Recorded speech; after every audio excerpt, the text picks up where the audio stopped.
Hey everyone, Golden Ninja 3000 here again. Today I'm going to be taking a look at all of the summer LEGO Marvel sets that were revealed about a week or two ago now. Sorry it's taken so long, but they took a while to show up on the lego.com website. And then I didn't have my microphone cables because I left them at home in Michigan, and that was like a whole thing. So I had to have them shipped back to me. Now I'm here ready to talk about them, but before we get into it, I do want to remind everyone that I am an employee of the LEGO Group. However, all opinions expressed in these videos are my own and do not necessarily reflect the views of the LEGO Group, and LEGO is a registered trademark of the LEGO Group of companies, which does not sponsor, authorize, or endorse this site. So kicking things off, we have Iron Man and Iron Legion versus Hydra Soldier. That is a mouthful of a set name. It has 135 pieces. It'll retail for $20 when it releases on August 1st. All of these sets release on August 1st, as is typical for the US. It's an Iron Man battle pack. The last time we got an Iron Man battle pack was 9 years ago with Age of Ultron, and fittingly, this is based on Age of Ultron. I'm an Age of Ultron defender. I don't think it's the best Marvel movie, but I think it's very entertaining, and it did introduce my favorite Marvel character, Scarlet Witch, so I'm biased. This set, I think, looks pretty good. The build, I think, is shockingly great for a battle pack. It doesn't have a lot of parts, but it just looks so unique. Like, it's so distinct. Like, it looks exactly like a part of that Hydra fortress. So I guess that's what I'm most impressed by, is just how unique the build is. It's got like non-functional guns, and then it's also got shooting guns. And then of course the main focus here is the minifigures. The Hydra Soldier, it's just okay. I don't know how I feel about the helmet, but actually, I mean, I guess just okay is kind of rude. It looks good. The torso printing looks great. The head printing, I really like the look of that. I guess the only thing throwing me off is the helmet, but maybe that's just because the last Hydra goons in 2015, I think they were like bald, so maybe I'll just pop his helmet off. The main show here is the Iron Man minifigures. So Iron Man Mark 43, updated with the newer style helmet. You guys know I don't love this newer style helmet. I do really prefer the old one. It doesn't look bad here, at least not in this picture. I really don't like them in person, to be honest.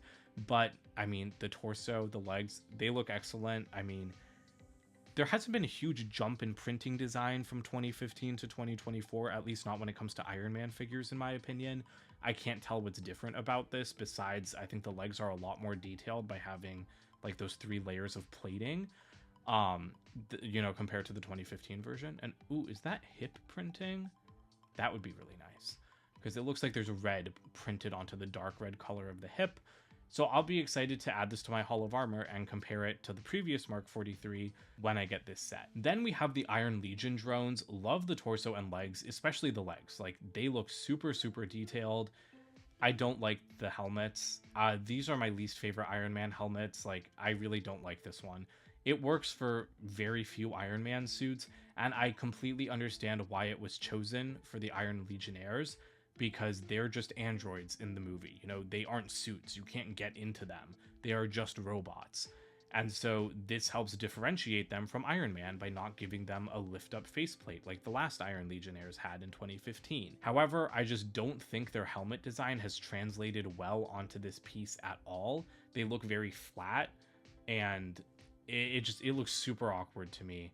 I don't like the look of the helmets. So that's kind of a letdown, because I was really excited to see what the new Iron Legionnaires would look like. But you win some, you lose some. At least we're getting new ones, and I am excited to add these to my Hall of Armor as well. Next up, we have Thor versus Surtur construction figure. This has 245 pieces, and it'll retail for $30. I do think this set looks pretty good. Surtur, really exciting to get him for the very first time. You know, there's still plenty of new stuff that LEGO Marvel can do, and this is a perfect example. I really hope those have to be printed, those chest pieces. He's using Crow's head from Eternals. Like, that mold is what's making up his head. And then there's just like this brick-built crown on top of it. I think that that's a really smart decision, because Surtur's crown is removable in the movie, you know, because like, well, Thor kind of just takes his whole skull, but maybe you can, you can mimic that. Holy crap, look at that. Look at how good Thor looks with like the chain and the skull wrapped around his. That's excellent. That's really, really cool. So I'm really happy with that. Thor also has a plastic cape in this set. That's a new piece. I'm assuming it's slightly rubbery like Doctor Strange's Cloak of Levitation, and he's got the same kind of build going on with Mjolnir that he had in Avengers Tower. Oh my god, you can even plug him into like Surtur's back to like pose up like an action scene. That is really cool. I think like just that looks excellent. Like I'm really excited for that. What I don't like, Surtur's colors, why is he mostly black? I mean, I know that he was black with like orange flecks. Okay, actually he looks good in this picture. You know, he looks much more orange in this picture than he did on the front of the box. Because when I first saw the front of the box, I was like, he's all black. I'm like, there's barely any orange. But no, seeing this lifestyle photo, I think it's going to be okay. I think it looks like there's a nice balance. So I'll retract that complaint. I love his fire sword build. That looks really, really cool. What I don't like, though, is I don't like that this is being advertised as a construction figure. This is not a construction figure. It's the same price as them. And this build, like the build of the torso, is slightly similar. You know, it's using the same shoulder pads. Like his little like ab build is similar. But the legs, the arms, none of it is built like the construction figures are. I mean, maybe the hands are a little bit, but like the legs are nothing like the construction figures because they have like the locked knee joints and the feet are totally different. So I don't like that this is being called a construction figure because to me, the construction figures have a very distinct style. And this does not exactly fit that style. I am well aware that is such a nitpicky complaint, and that's something only a diehard AFOL would complain about, but it is how I feel, because when you call something a construction figure, I expect it to have, you know, like the nice leg assembly with the knee joints and everything. The construction figures, to me, they just feel like a little bit of a higher quality build. This looks like a really good build to me, but it's more mech-like than construction figure-like to me. I also don't like the fire demons. I mean, the print for their head looks cool, but they have horns in the movie. You know, like they're horned like Surtur is in the movie. And so to have those completely missing, like I think a brick build for the horns would have looked totally fine, but to have them completely missing from the set just doesn't really make sense to me. Next up is the 2024 Spider-Man Advent Calendar, 246 pieces, $45. This one releases on September 1st. This is designed by my friend, the LEGO Marvel designer, who also did the Venom mech and Miles Morales set. So very excited to get this. I'm going to get all of his sets, of course, because I get every LEGO Marvel set. And I think it looks like a pretty cute advent calendar. You know, I like the little stockings. Gwen has her drum kit. That's a nice desk build. Really like that traffic light and fire hydrant. I love the Spider-Man candy cane. I think it's hilarious that Green Goblin is playing the Santa role with like this candy color or Christmas colored glider and the little like sleigh that he's pulling behind him. There are a couple more images here. You get Peter, Miles, Gwen, Venom, and Green Goblin. So that's one less figure that you normally see in advent calendars. And the only exclusive part, or there are two exclusive prints here, but you get a Christmas sweater for Miles, which is really cool, and I really like the lime green headphones.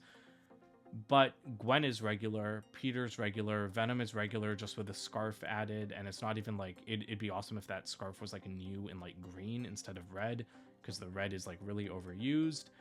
And you do get this exclusive Spider-Ham snowman head, which I didn't really expect to be printed. I heard a rumor about this, but I didn't think it would be printed. So I think it's really cool that it's printed. So you do have two exclusive prints, but the minifigures just don't feel that festive to me. Like, if Green Goblin is going to be Santa, I would have loved to see Green Goblin get the Darth Vader treatment, like where he's dressed up as Santa, like, and his hat was red instead of purple, because that would fit so perfectly with him if he was wearing a red outfit and he has green skin.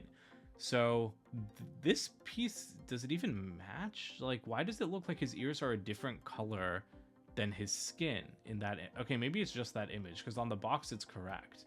But yeah, it looks like he has lime green ears in this picture versus like a regular green skin tone. So that's not right. But yeah, overall, I think the builds for the advent calendar look pretty nice, but the minifigures just kind of make this feel like a step down from the other advent calendars and other themes to me. Next up, we have Dancing Groot, 459 pieces, $45. These Groots must sell really well because we are getting one a year at this point. You know, this is the third August in a row that we've had a buildable Groot. And I loved the Venomized Groot, but I think this thing is super demonic. Like, look at its eyes. It looks like it's gonna eat me in my sleep. Like, it looks really disturbing to me, honestly. Like, this I think is the creepiest one of these sculpture builds that we've ever seen from LEGO. But if you ignore the eyes, I think the rest of it is a pretty good build. I love the vines all around, you know, with those green whip pieces. I don't know if that's a new color for the piece, but actually, there's only 3 images for this one, no lifestyle pictures. But I really like the way the vines are twisting all around him. I think his hands look good. His body does look pretty good. And I do like his headphones and his little glasses. And the glasses cover up the creepy eyes, so that's better for me. But yeah, the top of his head also just looks a little bit off to me. Like, I feel like that also makes him look a little bit creepy. Like, he looks too alien, not cute enough. Because the top of his head just looks like, yeah, I don't know, like creepy crawly. Ooh, you can hang the headphones on the side of the pot. That's really nice.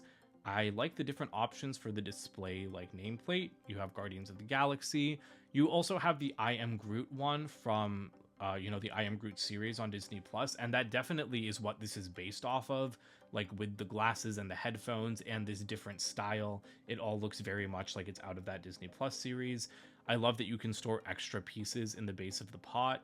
And you also have like the alien language like lettering tiles, so that's a nice option. And then of course it does have a play feature, like you can turn the crank at the back and it's going to dance.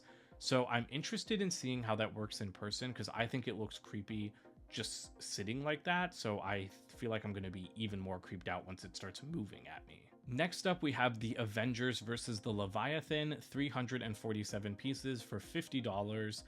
This one also sadly only has 3 pictures. I really wish there were more photos of it, but this is the perfect companion to Avengers Tower. Day 1 purchase for me, super happy.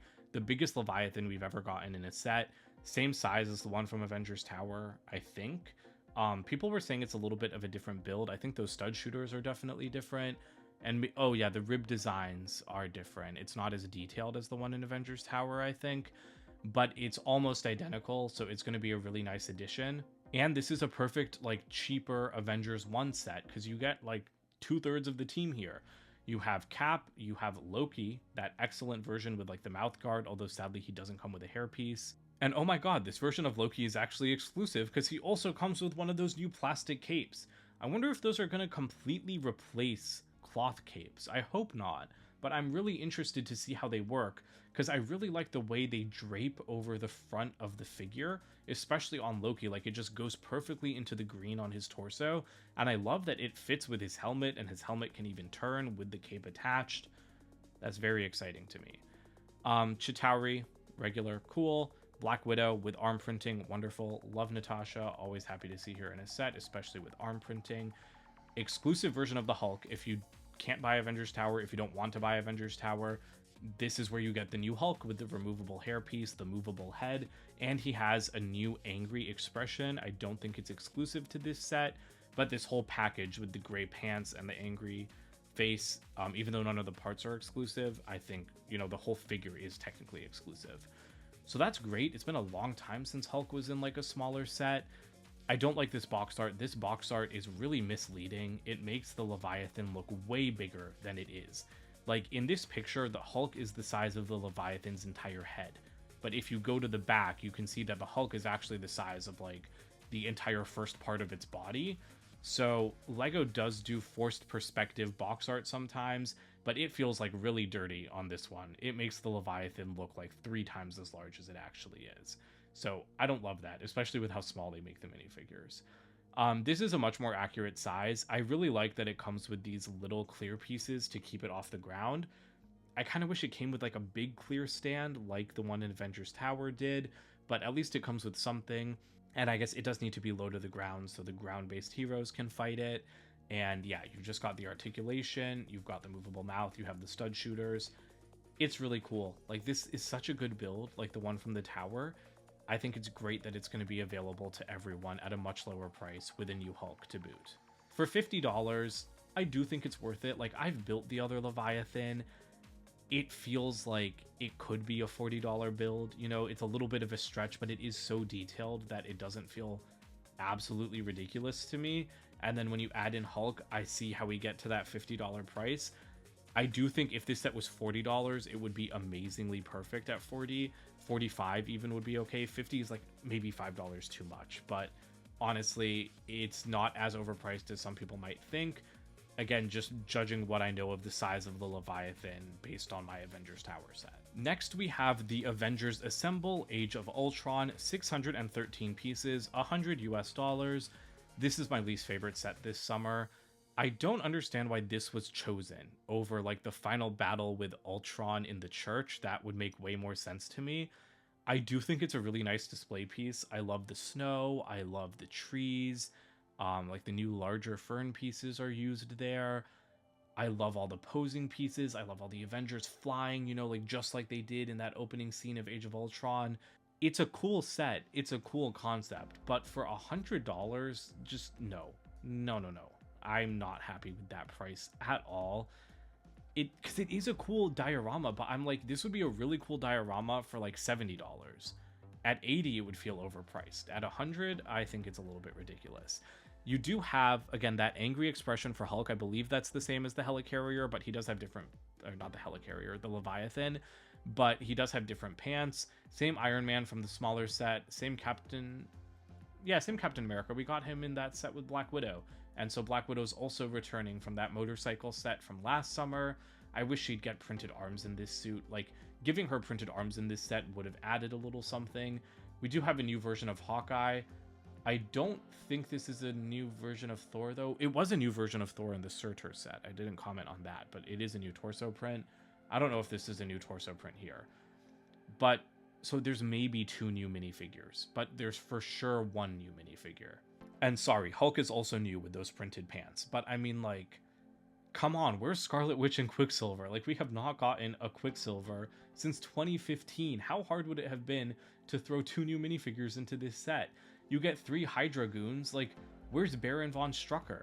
Like, put him in a set instead of 3 Hydra goons. It just, I don't understand how this set costs $100. Like, there's not that much new stuff here, and the build is not that big. There's not very many pieces.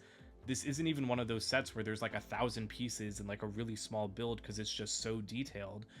I mean, look at the base of the model. The base of the model is like very lacking compared to other diorama sets. This diorama set doesn't even match like the Endgame Final Battle set, the No Way Home Final Battle set.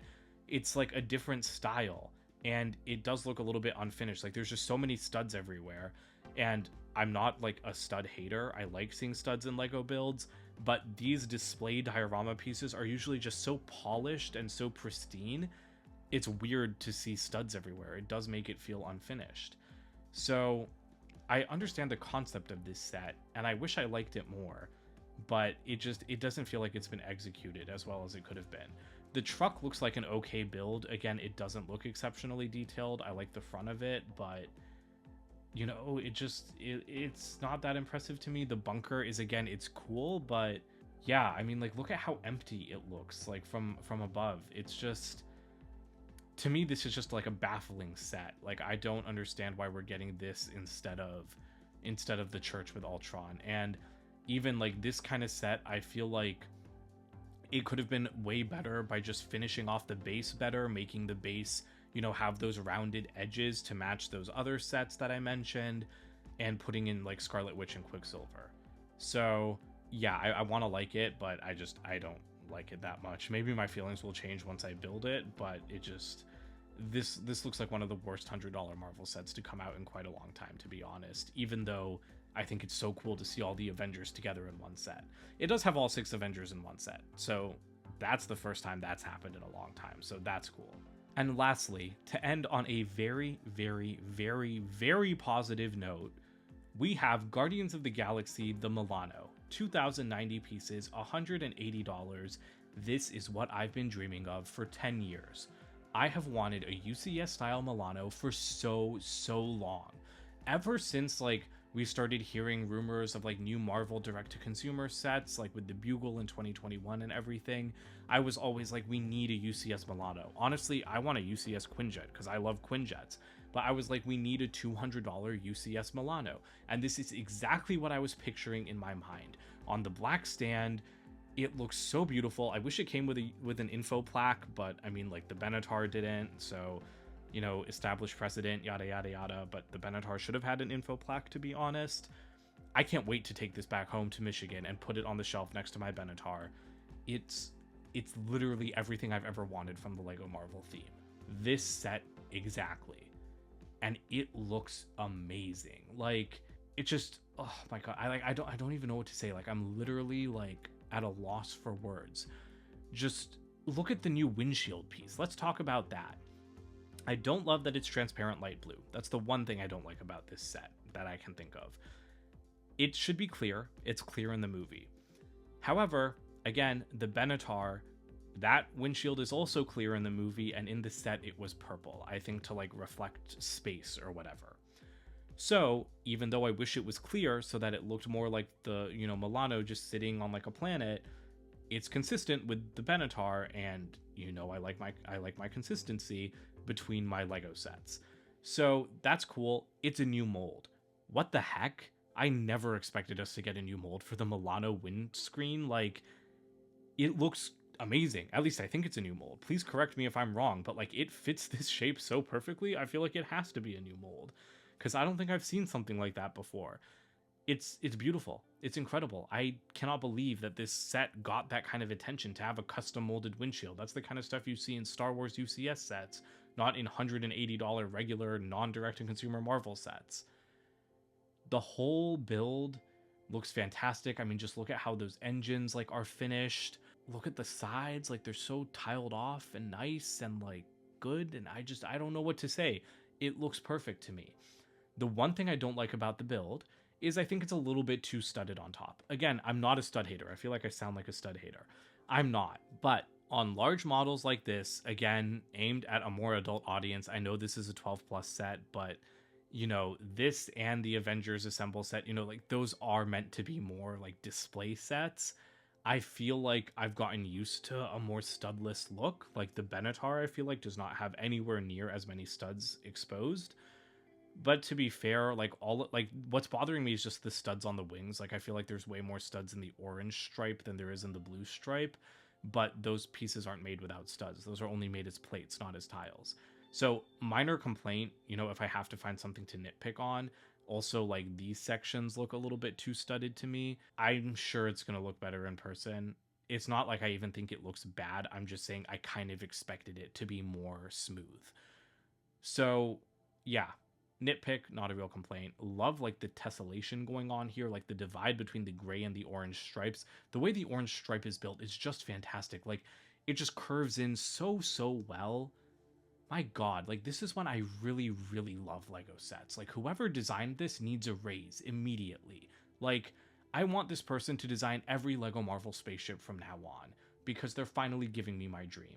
And I'm sure I could find out who designed it if I asked my friend, and I hope he watches this video, and I hope he passes this feedback onto the design team, because I'm telling you, this is this Marvel set I've dreamed of for the longest time. Avengers Tower was definitely a set I had dreamed of since like 2018, because that's when I thought something like that might be possible to get one day. But this kind of UCS style Milano, that has what has been on my mind from like as soon as I got into Lego Marvel, because I knew it was possible from looking at the Star Wars UCS sets. The back of this build looks fantastic. You do have the little window. These images are like a little bit fuzzy. You do have the window on the back of the ship. Love the look of the thrusters. I mean, again, if I'm nitpicking, it's all anti-studs. You know, they could like have been reverse built and looked better, blah, blah, blah. It again, it's just a nitpick. If I have to find something to complain about, I think they look fine. The roof removes. The interior of this set, I complained about the interior of the Benatar when I reviewed that set in 2021, and so many people were like, what do you expect from a build like this? There's no room to have a proper interior. Look at this set. This is how you do an interior. This is what I knew was possible. That's why I complained about the Benatar in 2021, because the interior on the Benatar was awful for a set of that size, and I love an interior. Look at this set. You have space for 3 minifigures in the cockpit. The Benatar did 1, right? Or maybe 2. But you have space for 3 minifigures with 2 even sitting side by side. That's the dream. That looks excellent. That looks amazing. That's everything I ever wanted. I cannot stop saying that because it's true. Like, they look perfect there. You have 2 archways going into the back of the Milano. You have a fully connected interior, which you did have on the Benatar as well, but that was a complaint I had about the recent X-Jet set, is that the interior was like divided, like you couldn't pretend like a minifigure could walk through the ship.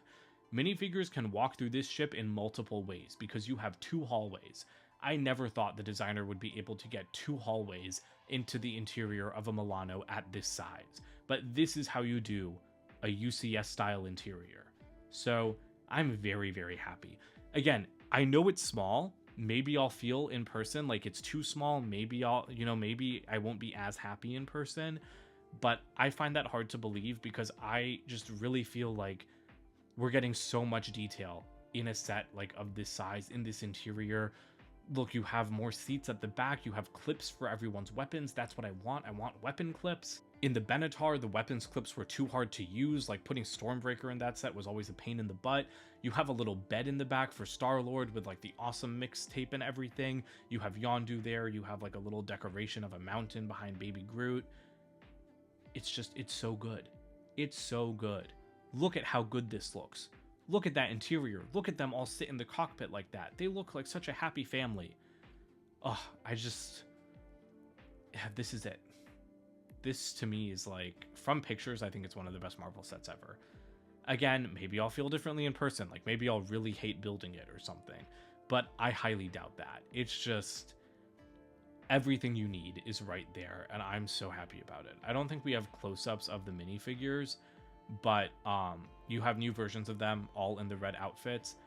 I can't tell if they have leg printing. Maybe I need to look more closely. So let me just quickly click back.